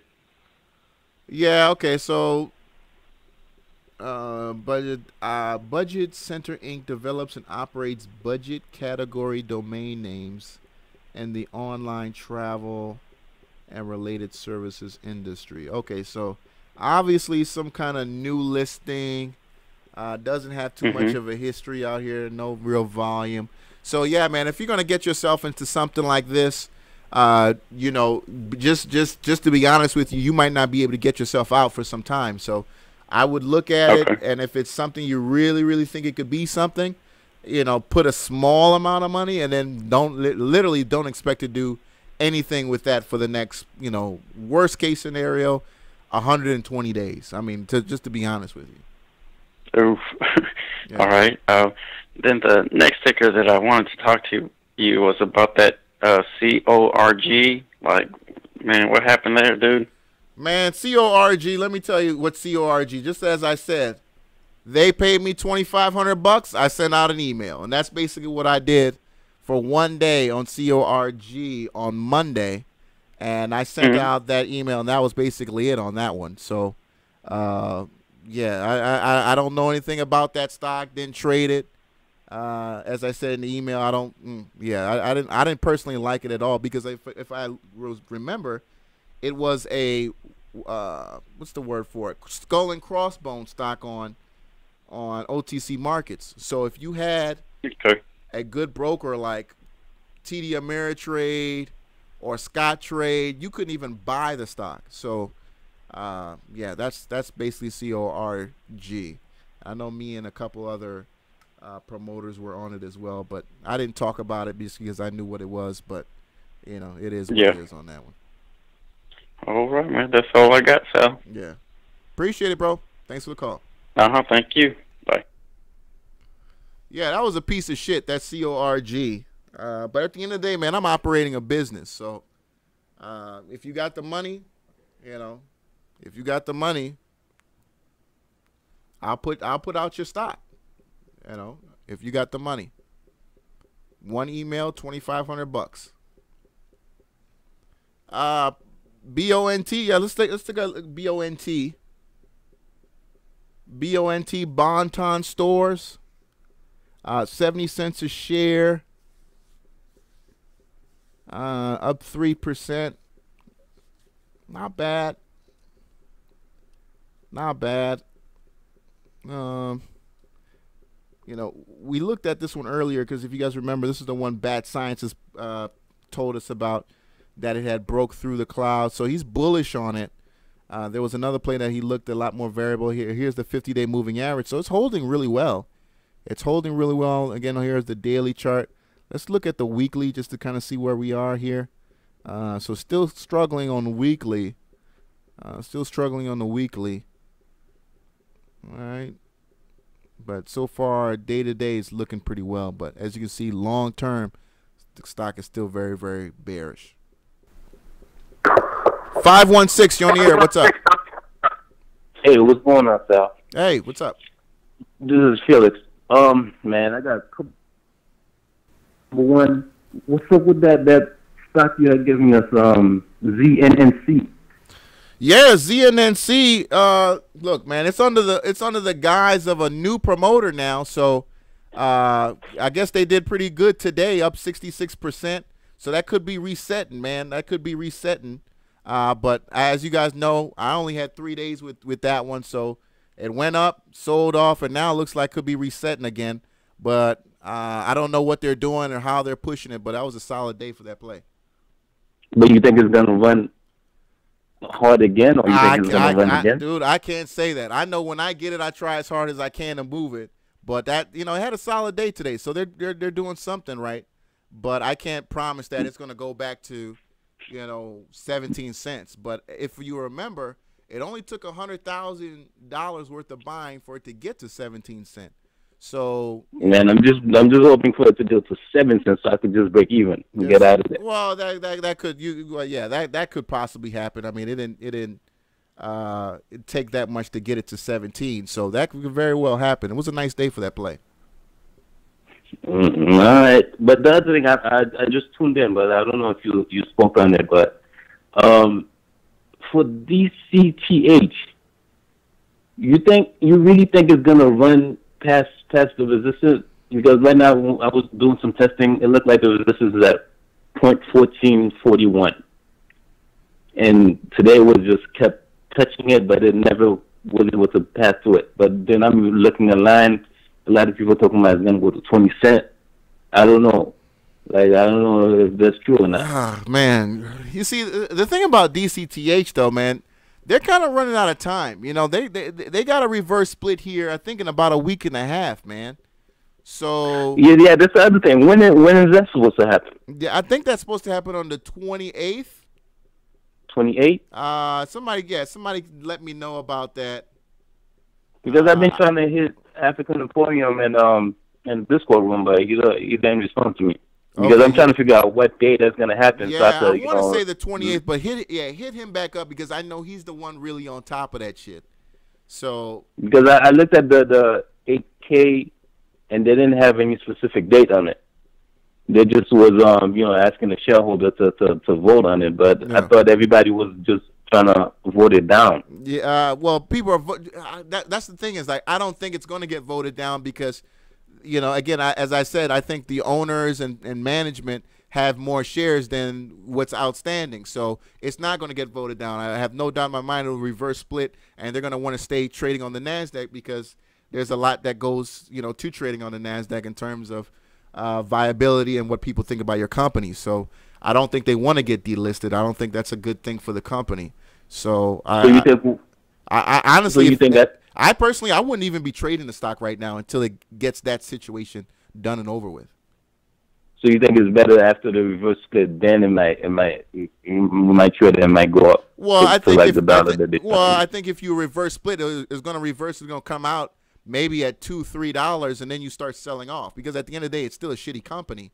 But I people are trading it right now because it's dirt cheap, and people are just they like the cheapies like that. So I just think it's a garbage stock. Just leave it alone and let it figure itself out. I'm just trying to see if I could at least trying to get something back from out of it for those 2 days, at least for this week, Yeah. Because I know next week, I don't know when the reverse split is supposed to happen, but I'm just trying to stay out of it before it happens so I don't get caught. Yeah, yeah. I mean, well, I mean, are you already in the stock right now? Man, long story short, I already lost about $3,000 on it. Shit. God damn, man. Yeah. So I've been trying to watch it so I could trade it, at least to try to recoup some of my money. Like today, I made some dumb move because I was in a business meeting. I saw it hit at 11. Uh-huh. I sold it, and then all of a sudden it went up to 14. I'm like, what the fuck? Yeah. So I lost $200,000 just by starting it, too early. I mean, $200. Yeah. Just by selling it out too early today. Yeah. Yeah. So now I'm trying to see if I can recoup it tomorrow, but I don't know. I want to jump into it, and then now. So what are you? Same shit I was doing before. So what are you doing wrong? Are you buying things like after they start running? Because I mean, I just from what you said about ZNNC, you got in on that one at 7. So it looks like you're buying kind of high, man. Is that a I'm buying it too high, Yeah. Yeah, I'm buying it too high, and then when I buy it, it just starts falling off, Yeah. So that's my problem. I'm just buying it too high. Yeah. Do you? So I mean, like, do you know how to read candlesticks, or are you pretty good at that, or probably not? Yeah, I'm this one right now. I've been taking my time. I haven't been trading other than the stuff that I have. Yeah. I've been trying to focus and trying to study. Right now, like today, I was just focusing on seeing where the resistance line is, where the support line is, to make sure if I'm gonna go back in, at least I'm gonna go on support and then trying to sell off some resistance, so at least I can make some type of money in there. Yeah. Yeah, I would definitely. No, go ahead. Yeah, I would definitely start learning your candlesticks, man, and really start, making sure you're going in at at a sweet spot, man. Even with somewhere where in the chart it looks like your downside risk is a lot lower than your upside risk, because when you buy high, for example, if somebody looking at DCTH now, as you're saying, and looking at it and saying, well, this looks like a buying opportunity, I'm thinking your downside risk now is way too high. So I would stay out of it, until one, you find out what time that date is, and then two, you see another red candlestick on DCTH. So I personally would just leave it alone. But I think right now, if you're thinking about it, it's too high, and just like tomorrow, if I was thinking of getting into it, I would just would wait for the pullback, because if you look at the RSI, it's still at the 60. It's not even touching 70s, Yeah. So it's still kind of not that hot. And then somebody because right now, the way I'm trading, I don't even use level 2, so I can't even see the bids and the ads coming in and going out. Mm-hmm. But somebody was showing me a screenshot, and I saw a couple of ads for 20 cents, 19 cents. So I don't know if it's gonna go up to that much. Yeah. Tomorrow. Yeah, I think you had a really good day today in DCTH, but other than that, I mean, it's been a nice little buy and hold for the last almost 2 days now for somebody. But I think now if you were to go in, I mean, you'd probably be a little high, bro. And this has a bad habit of shitting on people when they just decide to get confident enough to jump in with a larger size. So I'd be very, very careful. Yeah, it took me for my money. But the other one is OMVS. Huh? That one has a nice run today. And, it seems like it might run again tomorrow. But I'm just, a lot of people saying they're waiting on the news that's supposed to drop. I think either tomorrow or Friday. Yeah. But they have some major contract going on with RAD, the subsidiary company that they own. Mm-hmm. So I'm just waiting for that to see. Yeah, so OMVS, here's another one that, again, if you were looking to get in, you would just definitely really be using, support, resistance, and also identifying, candlesticks that, made it look like it was a healthy move for you to get in. Looking at it now at 24.50, I know what the news supposedly is, something about the merger with another company. It sounds like you've been following that, so you know what's going on with that. Figure out what all the dates are. Because and that one, I'm definitely agreeing on that one. That one I got in one of my accounts. I got in 19. The other one I got in 21. So I'm definitely agreeing. But it's just I'm waiting because a lot of people say it might hit 30 tomorrow. Okay. So I'm waiting to see. But I know last time the resistance was at 26.1. Yeah. So that's what I'm waiting for it to hit, and then I'm just going to sell it because I don't want it, to do the same thing it did like last week. Yeah. When it reached 26, it just dropped down, down to like 16. Yeah. But a lot of people say it might hit 30 tomorrow, 30 cents or 50 cents tomorrow. We'll see. I don't know. Yeah. But a lot of people, they just talk, but we'll see. But the other one that I've been following Tyson Beck. So I've been trying to do his theory. I've been, modifying it. So I was looking at CO. Okay. Ticker China CO. cord blood? Yeah. Uh-huh. So for like the past 2 or 3 days, it's been going up. Yeah. So I don't know if the trend is still going to continue because I really wanted to get into it today, but I couldn't get into it. I was in the meeting all day. Well, I was thinking of getting into it tomorrow because I noticed the support is at 12.85. Mm-hmm. But I don't know if it's going to pull back because I thought it was going to pull back today. I said my buy at at the support, but it didn't pull back. So I don't know if it's going to pull back. The other thing is I don't know if it's going to not start selling off. You see what I'm saying? Because it's been going on up for like the past 2 or 3 days. Yeah, I mean it's going real well. I mean it's a Chinese company. The volume isn't that crazy. Only 500,000 shares. Actually, only 400 is the average. 400,000 is the average. PE of 54. Nice. Yeah, but it's for a swing trade. So swing trade, you follow the swing a little bit. Yeah, I would again, but still you want to do your research on it, man. I mean, the chart looks very nice, but you're coming in at $13 from $6, so it's definitely ran without you. You're coming in at a top, what could be a top. We don't know, we don't know. So you still want to definitely look into why the stock's been running. Is this a possible because you're at the hottest point in terms of the highest point of the RSI in the run. In fact, if you go from when the run's very started, you're at the very top. The RSI has never been as high in that run as it is now.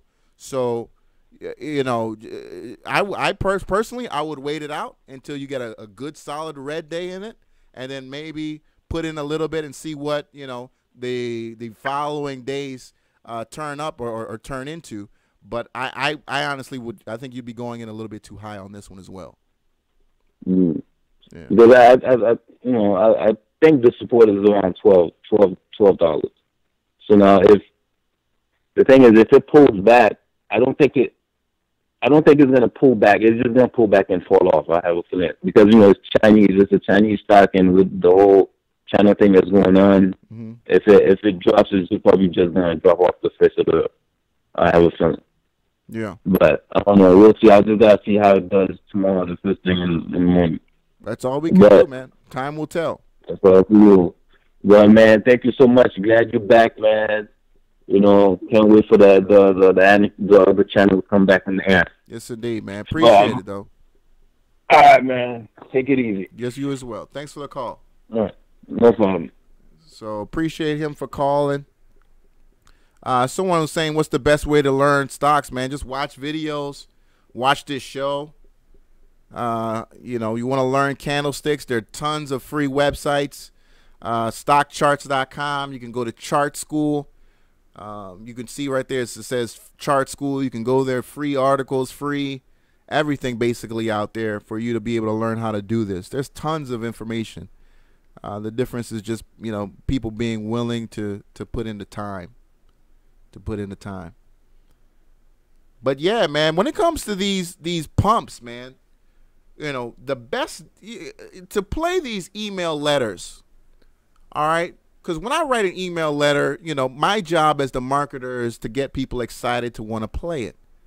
But you've got to look at it just like any other stock. So the bell opens up. Some people rush in, some people don't. But the smart people kind of sit back and see what happens. Sometimes you may have a situation where the stock just starts dumping. And then you're like, okay, not for me. Or it gets hot where you get a 400% run. What was that one that ran for 400% today? That NASDAQ Digileo or some shit like that. What was that play? Somebody put that ticker in for me. Digi something. I'm waiting for somebody in the... What was that ticker? I know somebody here got that ticker. It was like Digi. It's like 400% today. Was it DG? Yeah, DGLT. This is like this. This is clearly a pump. All right, this is a pump. All right. Sometimes you might get lucky, and you might find yourself in a pump like this. All right. The bell opens up, and then volume just starts rushing in, and then you're like, "Oh shit, okay, I want to be a part of this." And then you let the thing set up, and then you're like, "Okay, I jump in and you buy." And then it works out in your favor, right? You watch the candlesticks. It's holding. People are coming in. Volume's looking strong. Level 2's looking strong. And then, you ride it out. And then you get your money and run. Preferably, you don't want to hold overnight if you know it's a pump. You really don't want to hold overnight. If you're looking at something in an overnight situation, then you've sold 80% of your position and you're just kind of holding a few dozen shares or whatnot just to see what happens. All right. But for the most part, you got to trade them just like everything else, not to get in there and, find yourself buying high and then it starts dumping and you're like, oh, what the fuck? What happened? Ah, man, like that's not how it works. The idea is to send out the email from the marketing perspective, to send out the email for people to be engaged and to wanting to know what the stock is, what the company is, what they do. It's not necessary for everybody to just go rushing in and go. That's not, no. You sit back, read it, do your research. You might like it the next day. You might not like it the next day. You might not like it, for a week. It is what it is. All right. Y'all need to learn how to play those things. It's not just to, Dirty Mix, you said it got halted. Yeah, because it went too hard. Some of the, and this is a NASDAQ play. So you're talking about, people who got that Robin Hood, people who got all these other Scottrade, TD participating in something like this. So they're going to treat this stock a little bit differently. They're going to be harder on it, especially the SEC. So that was a pump and it was doing too good. So yeah, they're going to call timeout on that ass. He said he was asking to get put out. Yeah, but I mean, it's got another promoter now, and it could very well get there. We've seen stocks sell off, and then next thing you know, they're breaking records. So yeah, it could end up being that way. We'll see.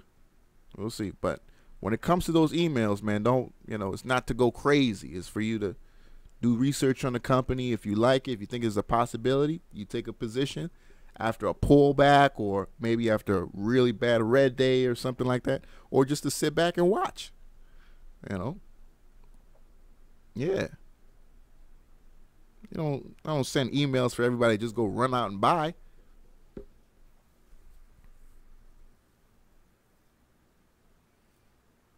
You say take the money and run. Absolutely. Please take the money and run. These stocks, do not fall in love. We got to understand 90% of these plays, 5 years from now, God willing, I'm still doing my show, hopefully on a different level, but, most of these companies we're talking about now won't even exist. I go back to some of the old episodes. Those of you guys who were here from the beginning, those companies don't even exist for the most part. I go back and I watch episode like 22, episode 15, 16. Half those companies aren't even here. Some of them are out there. I mean, what happened to Gevo? Is Gevo still out there? Gevo. All right, so Gevo is actually still out there, still shitting on people. Let me see. Here's Gevo. Gevo used to be a stock that used to pull in 2-3 million, in volume. Now Gevo, what, 50,000 struggles for? 160,000? What else did we used to talk about? HTM. Is HTM still up there? HTM. Here's HTM. All right. These are companies that used to put on, really, really good. Now nobody fucks with them anymore. This looks like it did a recent split. So yeah, I mean these they go in cycles, folks. Never fall in love with these things. LITH. U.S. Lithium. Yeah, U.S. Lithium is one of those plays that gets pumped regularly too. So that's another one that's just probably getting pumped right now. So you're seeing a lot of liquidity coming in that one. But again, that you got to be real careful with that. You got to know where that's coming from and how long they plan on being around. Because once that marketing stops, those things tend to dry up. Yeah, LITH hasn't been able to get a marketing strategy where they put out the ticker and it gets a consistent amount of traffic to continue to, keep it interesting, like a hemp, If you look at HEMP, you see, let me pull up HEMP, and this one doesn't even put on the volume like it used to. As you can see, that one's been struggling for some time here. What's going on, ATL Trader? RBNW. Yeah, we looked at that earlier today on renewable energy. Here's RBNW on the 5-minute chart. As you can see here, Tuesday was definitely the better day. Today, it sold off. Sold off really aggressively today on RBNW. We'll see if the stock bounces off this, or we have a stock that continues to go lower. Ryan gets it said in 5 years, half of you guys are going to be millionaires. Working on it, bro. Working on it. I need some of these options to pop off. I need some of these 2019 options to pop off, man. I need this $20 Snap option to pop off. I need Snap to go into the single digits. I need JCPenney to go below $1. I got that JCPenney 2019, January 2019 $1 JCPenney put, JCPenney put. So I need JCPenney to get into the single digits.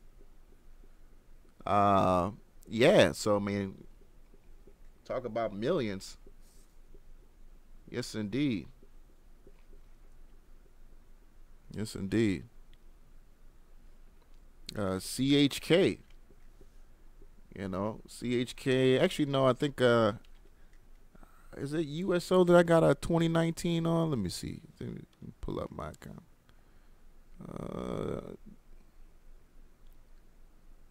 You see, is it USO? Yeah, I got USO 2019. 2019 USO, what was that, $12. 2019 $12 call in USO. I want oil to turn around. You know, oil turn around. I'm picking that up at 62 cents a call. So, you know, for pennies on a dollar, but that has to turn around. That has to turn around, you know. So, you know, when you talk about making those big dollars, you know, that happens when, you know, one, you get really consistent with the winning, and then two, you have one or two trades that just kill like crazy. That just kill, you know. But as you can see here, oil has been beat up, and all I'm looking for is I'm at the breakout. I'm at the breakout, $13. Meet me at the breakout. But, you know, right now oil's been struggling. So I'm picking out, you know, 12, 13. I'm trying to be right up here. But we'll see. I'm aiming for 2019 for a turnaround in oil. All right. So there it is, folks. Almost a 2-hour show today. I want to thank everybody for coming in. Got some pretty good numbers today. Got to as high as almost 75 people in here. So might hit 100 in here in no time. Again, I appreciate everybody moving from the other channel to come and join me here and watching. 200 episodes. 200 episodes. You know, and I as I averaged at the beginning of the show, maybe average 2 hours each. I know we had a couple 7-hour shows, 5-hour shows, you know, especially at the beginning. The first maybe 60 episodes were 4 hours each. So you're talking well over 500 hours of penny stock discussion out there. And if that doesn't tell you I love this shit, then I don't know what else can tell you. You know, so it's been incredible, you know, to do this every night or whenever basically I'm having time to do it. 200. Looking forward to the next 200 and next 200 after that. We watched literally the market go from nothing to, you know, insane over the last several months since we've had this man in office. Now this could be, who knows, the beginning of the other way around. You know, I don't know. But we'll be here together looking at it. That's for sure. And there'll be money to be made. Either way. Either way. Appreciate that, Bat Scientist. Thank you, sir. Either way. So, thank you. Appreciate it. Definitely press like on this. I appreciate you so much. I'll be back tomorrow. I will be on tomorrow because it's going to be really interesting to see how I want to see Trump get himself out of this jam he's got himself into. What he does with this. Now without the council tomorrow, as I said, we got job numbers coming out tomorrow. Jobless claims come out tomorrow. Got a lot of other things coming out tomorrow as well. Bitcoin. Oh my God, Bitcoin has just been. Let me see that USD. Is that like USD BTC? Let me see. I'm put it up here. What is that? Bitcoin. Look at that Bitcoin chart, man. Bitcoin at 4280. Yeah, Ken, I actually had it wrong with Ken. 4280. We're looking at now Bitcoin possibly going to $4,500, dude. It's down $100 now. Actually losing pretty bad. What's going on in Bitcoin right now? Oh shit, 120. We just lost $10 just like that. Hold on, what's going on in Bitcoin? Okay, so a slight pullback. So here's the hour chart in Bitcoin. So we're running into a little resistance already in Bitcoin at that 4,400 level. At that 4,400 level, we got a double top here. So it looks like Bitcoin to be coming down on Bitcoin. And again, I just wish I could play this. Yeah, that beautiful double top. Where's your support at? Nah, you got some support down here. Let's just say right there. So you got your support at 40.40. Is that 40.40? So it could come back down. And then you got a second level support right there. Probably push it up a little bit higher, but let me see. I could probably go a little higher with that one. Let's move that. Yeah, there we go. So that's probably second level support. So it's looking too far right now. Selling off pretty aggressively on Bitcoin, but we got some, got a lot of data coming out tomorrow. We'll see what happens with that. Appreciate that, Monk Man. What's going on, Sinclair? Been a minute. But yeah, let me get up out of here before again I make this a 3-hour episode. Appreciate y'all as always.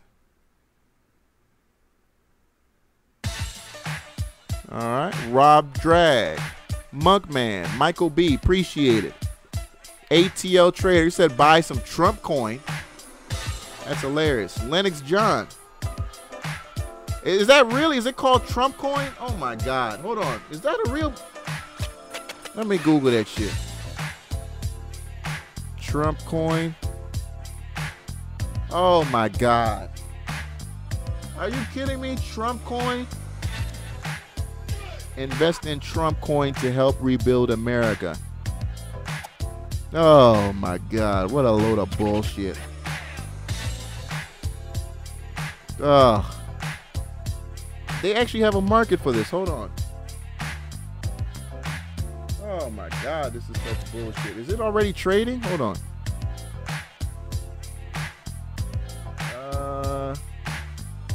It says Trump coin USD chart. Where is it? I don't have it though. TradingView doesn't have it yet though. TradingView doesn't have it. I see hemp coin. That hemp coin bullshit. I don't know. Some of you guys may have heard of hemp coin, HEMP coin. That just lets me know all this cryptocurrency shit is bullshit, man. I swear to God, I wish I could short this shit. Yeah, that's that fake news, man. All right, so tomorrow I'll be back on Thursday. Looking forward to discussing obviously what's running, and man, there's a lot of things happening right now, man. We're literally watching like living history right now, man. I don't know if you guys have a diary, but I have a diary, and I write in it. I need to write every day, but I got a bad habit. But I've been writing in my diary practically every day since my sophomore year in high school. So it's not one. Now I'm on like my 8th book, little composition book, something like this, little composition books. And we're literally watching living history, man. We're literally watching living history. It's kind of funny to go back and read, like, the day Obama, the day I voted for Barack Obama and everything, and how excited I was and crap. So if you don't have a diary, definitely start one. It's actually really humbling to look back and read about some things and how you felt about some things when they were going on. Because I've always thought about it as a way to pass to my grandkids or my great-great-grandkids so they can know about me and what I was about and stuff like that. Kind of like a family heirloom kind of thing. So with that being said, I'm out of here, folks. I'll see you guys back here tomorrow, same time, same place. Stock God, thank you so much. Q-Tech, Andres Mino, Ricky Lindo, Ryan Gets It, Hickamizer, Stock Z, Otis Johnson, Sinclair, everybody who called up, everybody who listened, all my lurkers, everybody in the Discord room. If you're not subscribed, click subscribe right now. If you're not in the Discord room, get your ass signed up. I'll see you tomorrow.